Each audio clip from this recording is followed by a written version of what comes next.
Trust me, Hansel and Gretel are sweet. The Story of Hansel and Gretel, as told by the Witch, by Nancy Loewen, illustrated by Jema Bach.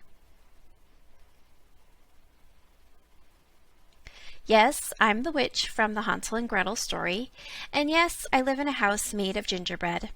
But I most certainly did not tumble into the flames of my own oven. I mean, look at me, I'm alive, and never would I think of eating Hansel and Gretel. It's time I set the record straight. Gather around, but please, no nibbling on the house. I always knew I was different. While the other little witches were learning to make potions and cast spells, I was playing with my food. I molded mashed potatoes into polar bears. I wove noodles into wall hangings. As I grew up, my projects got bigger and bigger. I was a food artist. I made beds out of marshmallows and floors out of rock candy. Eventually, I built my own cottage, my masterpiece.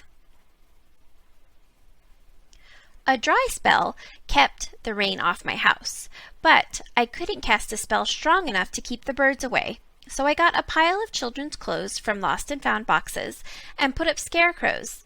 I suppose that's what started the rumor that I ate children. The scarecrows did the trick, except for one crow who wasn't the least bit scared. I called him Thorn. Every day I had to patch the messes he'd make. It was an ongoing battle.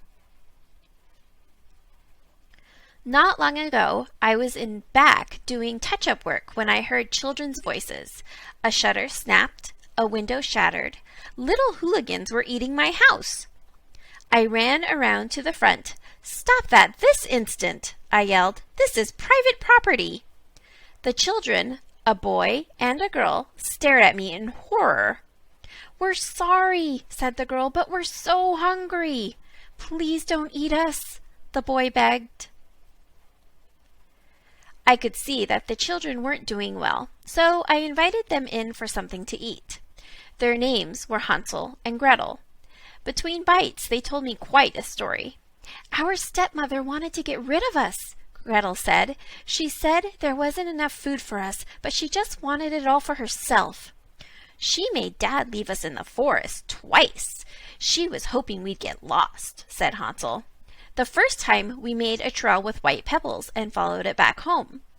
The second time we made a trail with breadcrumbs," Gretel continued. "But let me guess," I said, "the birds ate the crumbs, right?" The kids nodded.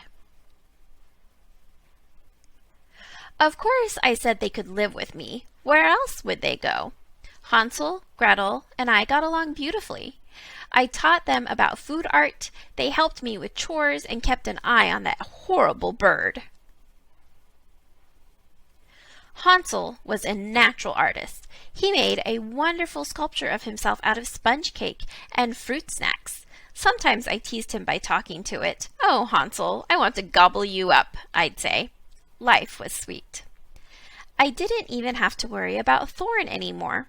One day, he just disappeared. But, you know, it was too good to be true.